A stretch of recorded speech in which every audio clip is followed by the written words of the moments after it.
Hey guys, welcome back to another video. So இந்த வீடியோவில் வந்து ஒரு சண்டே ரீசெட் vlog வீடியோ தான் பார்க்க போகிறீங்க.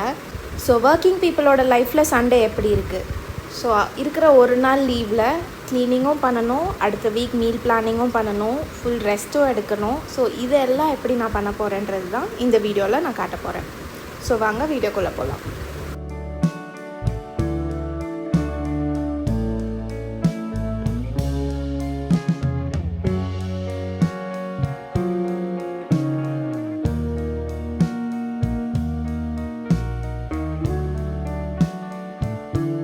காலையில் எழுந்திரிச்சு வந்தோடனே ஃபர்ஸ்ட் கொஞ்சம் நேரம் அப்படியே பால்கனியில் இருந்து சன்ரைஸை பார்த்து நெய்பர்ஹுட்டை ரசிக்கிறதுல ரொம்ப சந்தோஷமாக இருக்கும், ரிலாக்ஸிங்காக இருக்கும்.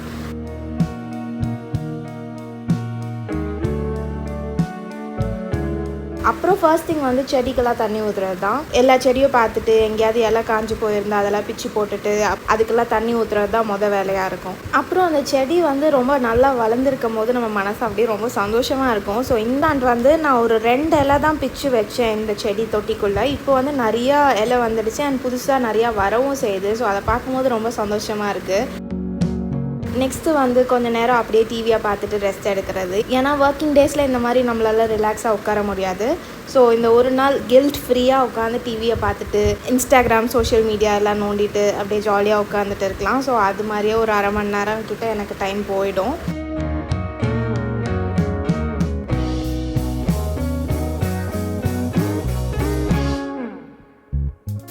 அப்புறம் கொஞ்சம் ரெஸ்ட் எடுத்ததுக்கப்புறம் மார்னிங் டியூட்டி ரொட்டீன் எல்லாம் ஸ்டார்ட் பண்ணோம். ஸோ ஃபஸ்ட்டு கொண்டை போடுறது தான் வேலை. கொண்டையை போட்டு அடுத்த வேலையெல்லாம் ஸ்டார்ட் பண்ணோம்.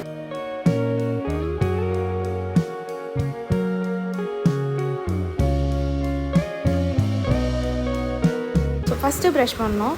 ஸோ நான் ப்ரஷ் பண்ணும்போது யூஸ்வலாக ஒரு இடத்துல நின்று பண்ண மாட்டேன். நான் வீடு பூரா வாக்கிங் பண்ணிவிட்டு ஒரு 1/2 மணி நேரம் ப்ரஷ் பண்ணுவேன். நீங்கள் எப்படின்னு தெரியல, சில பேரெல்லாம் வந்து ஒரு இடத்துல நின்று தான் ப்ரஷ் பண்ணணுன்னு நினைப்பாங்க. பட் எனக்கு வந்து அப்படி பழகலை. லைக் நான் சுற்றி ப்ரஷ் பண்ணுவேன். ப்ரஷ் பண்ணி முடித்த கையோட வேலை வந்து வாஷிங் மிஷினில் துணி போடுறது. ஏன்னா நம்ம ஒரு வாரத்தில் 2 நாள் தான் நான் துவைப்பேன் மோஸ்ட்டாக வாஷிங் மிஷினில். ஸோ நிறையா துணி சேர்ந்துருக்கும். அதெல்லாம் ஃபஸ்ட்டு மிஷினில் போட்டு விட்டால் நம்ம அடுத்த வேலையெல்லாம் பண்ணி முடிக்கிறதுக்குள்ளே அது முடிஞ்சிடும். அதுக்கப்புறம் தண்ணி குடிக்கணும். ஸோ மார்னிங் எழுந்திரிச்சு பல்லெல்லாம் விளக்கி முடித்தோன்னா நான் தண்ணி குடிச்சிட்டு திரும்பியும் கொஞ்சம் நேரம் உட்காந்து ரிலாக்ஸ் பண்ணுவேன். ஏன்னா நம்மளுக்கு அந்த ப்ரெஷர் இல்லைன்றதுனால எவ்வளோ நேரம் வேணால் நம்ம ரிலாக்ஸ் பண்ணிக்கலாம்.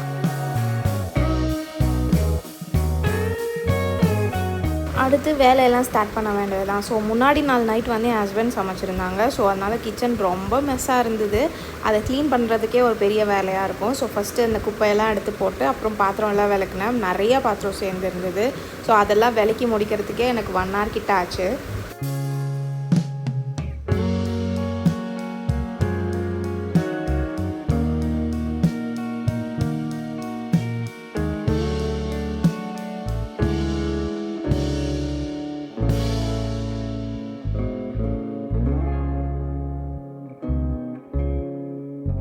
ஸோ பாத்திரம்லாம் விளக்கிட்டு அடுத்த கிச்சன்லாம் க்ளீன் தான் பண்ணேன். ஸோ ஃபுல் டீப் க்ளீனிங்லாம் பண்ணல. டீப் க்ளீனிங் வந்து சாயந்தரமாக பண்ணுவேன்றதுனால சும்மா மேலாக இருக்கிற குப்பையை மட்டும் தொடச்சி விட்டு ஃபுல்லாக க்ளீன் பண்ணி அப்புறம் சமைக்க ஆரம்பிச்சிட்டேன்.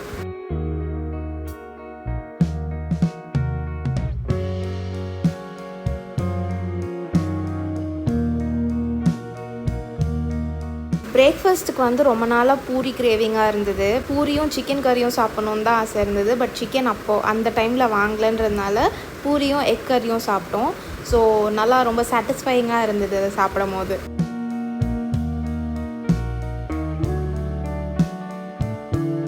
ஸோ சாப்பிட்டெல்லாம் முடிச்சுட்டு திரும்பியும் கொஞ்ச நேரம் 2 பேரும் உட்காந்து பேசிகிட்டே டிவி பார்த்துட்டு இருப்போம். அந்த டைமும் கொஞ்சம் நல்லா வேல்யூபிளான டைமாக இருக்கும். 2 பேரும் ஒன்றா டைம் ஸ்பெண்ட் பண்ணிகிட்டு இருப்போம்.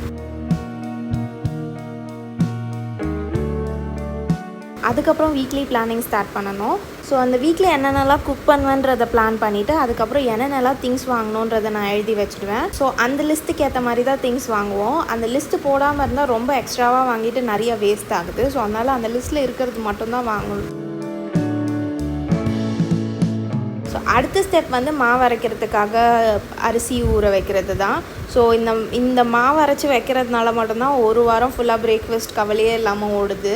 இல்லைனா பிரேக்ஃபாஸ்ட்டுக்கு என்ன பண்ணணுன்றதுக்கு டைமே இல்லாமல் தான் இருக்கும். மோஸ்ட்டாக லஞ்சுக்கு சாப்பாடு செய்கிறதே தான் சாப்பிட்டு போவோம் மாவு அரைக்காத டைமில்.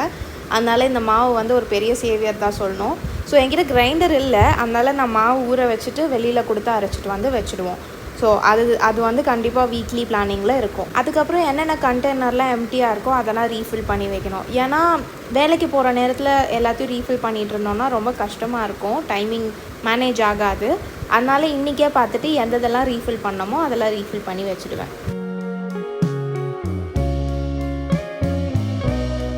ஸோ அந்த மீல் ப்ரெப்பிங்லாம் பண்ணதுக்கப்புறம் இங்கே வந்துட்டு செடியை பார்க்கணும். ஸோ ஒரு வாரம் ஃபுல்லாக நான் செடிக்கு தண்ணி மட்டும்தான் ஊற்றுவேனே தவிர பெருசாக என்ன இருக்குது என்ன இல்லைன்றதெல்லாம் பார்க்க மாட்டேன். ஸோ இன்றைக்கி தான் உட்காந்து எல்லாத்தையும் கிளறது அண்ட் தேவையில்லாததெல்லாம் பிச்சு போடுறது அண்ட் புதுசாக ஏதாவது செடி வைக்கணுன்னா அதுலேருந்து பிரித்து இன்னொரு தொட்டிக்கு மாற்றி வைக்கிறது, அந்த மாதிரி வேலை எல்லாமே இன்றைக்கி தான் நான் பண்ணுவேன். மற்ற நாளெல்லாம் பெருசாக பண்ண மாட்டேன்.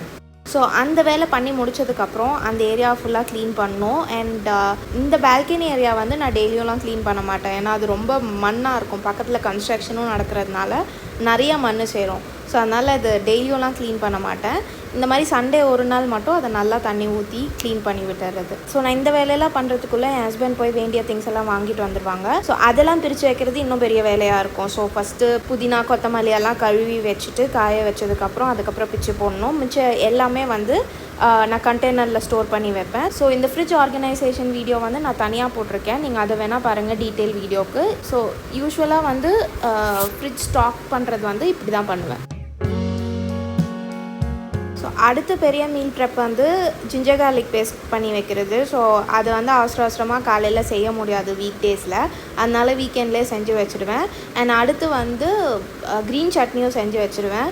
சப்போஸ் நான் அன்றைக்காவது வெரைட்டி ரைஸ் பண்ணும்போது அன்றைக்கி தோசைக்கு தொட்டுக்கெல்லாம் ஒன்றுமே இருக்காது, அப்போ வந்து இந்த க்ரீன் சட்னியை வச்சு சாப்பிடுவேன். இல்லைனா வந்து சாண்ட்விச்க்கும் யூஸ் ஆகும். ஸோ அதனால் அது ஒரு மல்டி பர்பஸாக இருக்கும். அதனால் அந்த க்ரீன் சட்னியும் ரொம்ப யூஸ்ஃபுல்லாக இருக்குது. அப்புறம் வந்து சுண்டல் செஞ்சு வைப்பேன். ஸோ சுண்டல் சாலட் மாதிரி செஞ்சு வச்சுடுவேன். அது வந்து நம்மளுக்கு ஸ்நாக்ஸ் டைமில் யூஸ் ஆகும் ரொம்ப. ஸோ நெக்ஸ்ட் வந்து லஞ்ச் ப்ரிப்பரேஷன். லஞ்ச் வந்து எப்போ லஞ்சுன்னு சொன்னாலும் பிரியாணி தான் தோணுது அந்த சண்டே லஞ்ச் அப்போது. பட் இந்த தடவை பிரியாணியை ஸ்கிப் பண்ணிட்டு வேறு ஏதாவது பண்ணலான்னு தோணும் போது சரி ஓகே சிம்பிளாகவே பண்ணலான்னு சொல்லிட்டு ரசம் சாதமும் சிக்கன் கிரேவியும் வச்சோம்.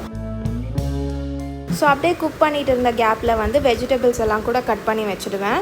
யூஸ்வலாக கேரட் பீன்ஸ் எல்லாம் எப்போயுமே கட் பண்ணி தான் இருக்கும். சில வெஜிடபிள்ஸ் இப்போ வெண்டைக்காயெல்லாம் இருக்குல்ல, அதெல்லாம் நான் கட் பண்ண மாட்டேன். என்றைக்கு சமைக்கிறேனோ அன்றைக்கி தான் கட் பண்ணுவேன். ஸோ அந்த மாதிரி எந்தெந்த வெஜிடபிள்ஸ்லாம் கட் பண்ணி வைக்கலாமோ அதெல்லாம் ஃபுல்லாக கட் பண்ணி வச்சுருவேன். ஸோ அந்த ரசம் சாதமும் சிக்கன் கிரேவியும் சூப்பராக இருந்தது. ரொம்ப சூடாக இருந்ததுனால நான் கொஞ்ச நேரம் வெயிட் பண்ணி சாப்பிட்டேன். ஆனால் அது வேறு லெவலில் இருந்தது அந்த சூடாக சாப்பிடும் போது.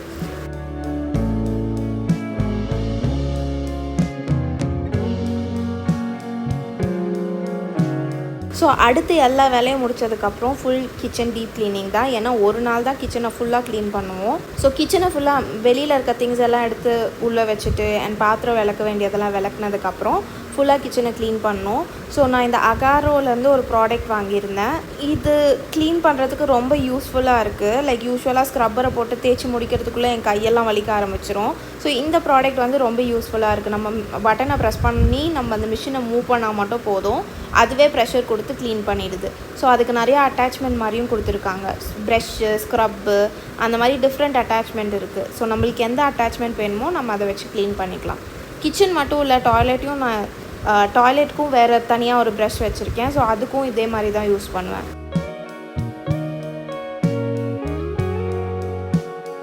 ஸோ எல்லா வேலையும் பண்ணி முடிக்கிறதுக்குள்ளேயே ஈவினிங் ஆகிடும். அதுக்கப்புறம் கொஞ்சமாவது ஸ்கின் கேர் பண்ணணும். ஸோ சண்டே அன்றைக்கி தான் நான் கொஞ்சம் எக்ஸ்ட்ரா கேர்லாம் பண்ணுவேன். ஸோ ஃபஸ்ட்டு வந்து இந்த கிளென்சிங் ஆயில் போட்டுட்டு நான் கொஞ்சம் ஷேவ் பண்ணுவேன். நிறையா பேர் வந்து மாய்ஸ்சரைசர் இல்லை வெறுமனே கூட ஃபேஸ் ஷேவ் பண்ணுவாங்க. பட் எனக்கு இந்த கிளென்சிங் ஆயில் போட்டு ஷேவ் பண்ணும்போது ரொம்ப ஈஸியாக ஃபீல் ஆகுது. ஸோ அதனால் அதை ஷேவ் பண்ணிட்டு ஐப்ரோஸையும் கொஞ்சம் ஷேப் பண்ணி விட்டுருவேன். அதுக்கப்புறம் ஜென்ரலாக ஃபாலோ பண்ணுற சீரம் அண்ட் மாய்ஸ்சரைசர் பண்ணிவிட்டு ஸ்கின் கேர் அதோட முடிச்சிட வேண்டியதான். நான் ரொம்ப டீப்பான ஸ்கின் கேர்லாம் பண்ண மாட்டேன். பேசிக் ஸ்கின் கேர் ரொட்டீன் தான் ஃபாலோ பண்ணுவேன். ஸோ அது முடிச்சதுக்கப்புறம் ஐபிஎல் மேட்ச் ஸ்டார்ட் ஆகிடுச்சு. ஸோ அன்றைக்கி வந்து சென்னை மும்பை மேட்ச்சு. அதை உட்காந்து அப்படியே 2 பேரும் ரிலாக்ஸ் பண்ணி பார்த்துட்டு அப்படியே அந்த சண்டே முடிஞ்சிச்சு. ஸோ உங்களுக்கு இந்த வீடியோவிலேருந்து ஏதாவது யூஸ்ஃபுல்லான டிப் கிடச்சிருக்கும்னு நினைக்கிறேன். அது எது யூஸ்ஃபுல்லாக இருந்ததுன்றதை கமெண்ட் பண்ணுங்கள். ஸோ நெக்ஸ்ட் வீடியோவில் பார்க்குற வரைக்கும் சிரிச்சிட்டே இருங்க, சந்தோஷமாக இருங்க. பாய்.